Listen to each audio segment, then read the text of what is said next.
Bienvenue dans votre revue de presse en ligne de la semaine. En politique, le président de la République, Ali Bongo Ondimba, a reçu vendredi 10 décembre 2021 dans son cabinet de travail une délégation des députés français conduite par le président du groupe Amitié France-Gabon, Jean Terlier. L'essor et le renfermissement des liens de coopération entre la France et le Gabon étaient au centre des échanges entre le numéro 1 gabonais et les parlementaires français, a annoncé le site www.agpgabon.ga. Alors que Gabon Revue titre que les députés annoncent une diminution du nombre d'étudiants boursiers en France. En société culture, gabonactu.com nous apprend qu'une femme aurait kidnappé un nouveau-né au centre hospitalier universitaire de Libreville. Elle aurait usurpé le titre de tante du bébé.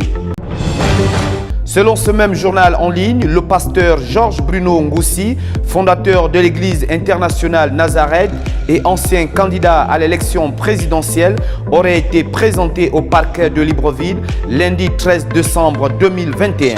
Avec ses fidèles, il aurait organisé une marche de procession religieuse qui ferait partie de leurs activités ecclésiastiques.